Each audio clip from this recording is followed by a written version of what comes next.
Dogmatic ideologies come in many forms and can emerge in a variety of areas, including religion, politics, economics, education, and even therapy. What unites all of them is the conviction that they are right. The ideas they promote are expected to be accepted uncritically and unequivocally true. And tensions can quickly rise when those ideas are challenged. Because of their conviction in their own rightness, when they achieve a critical degree of power, ideological groups can easily cross over into becoming maniacal, tyrannical, and totalitarian within the scope of their reach.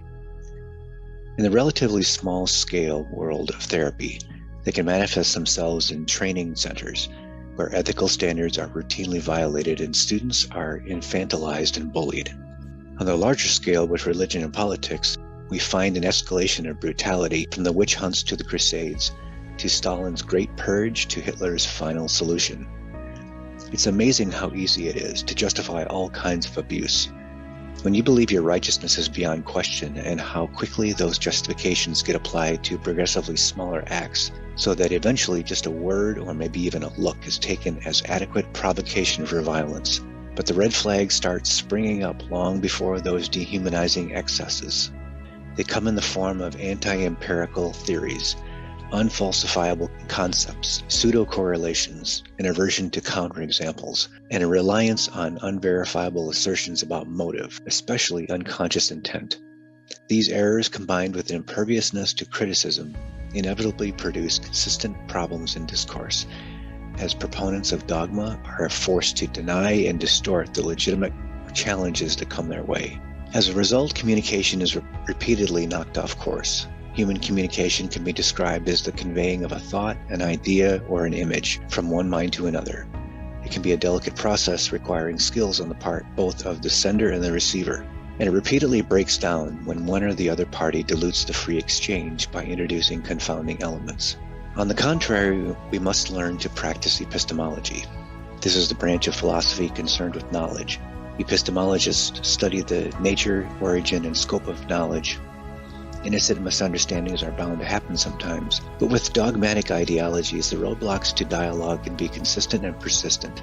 Sometimes a proponent of dogma might appear superficially to engage in respectful dialogue with their opponent, but then proceed to constantly misunderstand their opponent's position by subtly or not so subtly twisting their words. Other times, more aggressive strategies are employed, including slurs and smear campaigns. In this atmosphere of distortion, it's important to stay on track. A common way in which discourse can get polluted is through the use of straw men. Here, instead of addressing what an opponent actually says, a misrepresentation of the opponent's position is constructed, which is easier to attack. One form of misrepresentation is exaggeration. If our opponent makes a moderate statement of fact that includes a careful qualification and we ignore the qualification and attribute our opponent with a far more extreme view than they've actually expressed, we haven't addressed what's been said in any valid way. One reason that straw man exaggerations repeatedly occur in discussions about religion and politics is that the ideological exchange extracts extreme polarized opinions. We see this in presidential debates, especially in the 2020 U.S. presidential election. Adherents of dogmatic ideologies frequently exhibit black and white thinking, collapsing divergent aspects of humanity into either-or dichotomies: Republican versus Democrat, good versus evil, God versus Satan. But nothing is ever completely bipolar. Rarely does anything fall into a simple set of labels, especially when describing human behavior or complex social issues. These simplistic divisions dismiss an ambiguity. So as careful as we might be to make moderate, reasonable statements to support a line of valid argument, the straw man exaggerator attempts to push us into a black and white position, not merely making uncharitable interpretations of what we say, but completely mischaracterizing us. This is where cognitive bias skews our thinking and can be quite dangerous and misleading. Imagine two groups that often find themselves in opposition. Group 1 tends to be characterized negatively in the press and in social media. Group 2 tends to be characterized far more positively. For example, Tracy is a citizen and tries to critically examine her views on Group 1 and 2. She says, "Many of the negative things I've heard about Group 1 are mistaken. What can we accurately conclude about Tracy's attitudes? Can we conclude that Tracy agrees uncritically with everything Group 1 says? No. In fact, her qualified use of the words many of rather than all of suggests she does have some reservations or concerns about the group. Can we conclude that Tracy agrees with most of what Group 1 says? No. If 50 negative things are said about Group 1 and Tracy thinks 20 of them are mistaken, that still leaves 30 items she agrees are negative. Can we conclude anything about Tracy's attitudes towards Group 2? No, she said nothing about Group 2. Tracy hasn't declared allegiance or opposition to either group, but merely stated a moderate observation that a number of things said about Group 1 are mistaken. Trying to lure opponents into defending more extreme positions than they actually hold is a popular dishonest tactic in debate. It's good to identify this tactic when we encounter it and resist the urge to be persuaded of extreme views. A subtle spin on the straw man happens when our opponent tries to lure us into defending another member of our group, whose ideas might be different from ours. An atheist might be confronted with what turns out to be quotes or pseudo-quotes from famous atheists and expected to defend them, as if it were the atheist's own words. This attempt to saddle us with the arguments of another person denies the diversity of our group, presuming we all hold the same beliefs. It's a form of triangulation, trying to drag a third party into a dispute which is in fact between two other parties. Humans have been aware of the potential polluting effects of emotion in argument for thousands of years. Writings in the 4th century BCE say the arousing of prejudice, pity, anger, and similar emotions has nothing to do with the essential facts, but it is merely a personal appeal. By moving him to anger or envy or pity, one might as well warp a carpenter's rule before using it. An argument should hold whether it's presented with or without emotion. This applies not only to physical expressions of emotion, but to emotionally charged language. If we strip the emotion from an orator's performance and find there's no argument, then we can have a case of all style and no substance.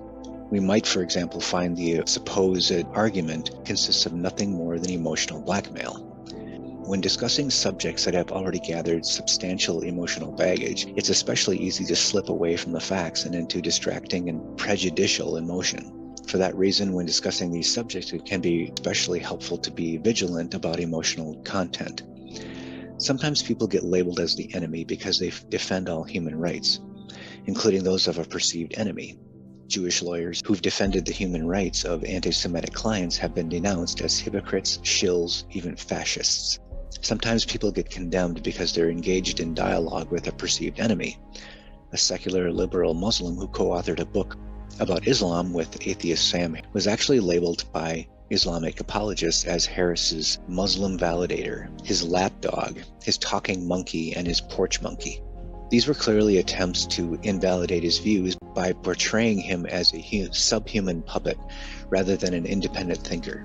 Sometimes a physically of membership is promoted. In a memorably graphic tweet, Muslim activist and co-founder of the Women's March on Washington, Linda Sarsour, stated that she wished she could take away the vaginas of ex-Muslim Ayan Hirsi Ali and critic Bridget Gabriel because Sarsour decided they didn't deserve to be women. Sarsour professes a concern for women's rights, but brutally opposes physical mutilation of women who disagree with her. How grossly hypocritical is this way of thinking? In any broad group, whether that group is defined by skin color, religion, sexuality, political views, sex, and so on, we'll find members of every except those included by its very nature. In the group labeled men, we find people of different skin color, religion, sexuality, and political views. Also in the group labeled Jews, for example, we find people of different skin color, sexuality, political view, gender, and religious denomination. When human rights campaigners start limiting the scope of these broad groups, for example, suggesting that our sex or skin color should dictate our beliefs, our human rights aren't being championed, they're being eroded. Let's stop dehumanizing each other and allow healthy discussion in order to resolve humanity's problems. There's no place in modern society for doctrinal and dogmatic ideologies. We must open the doors to positive interaction and exchange of ideas if we ever hope to grow and thrive as a healthy human culture. Take care of yourself and take care of each other.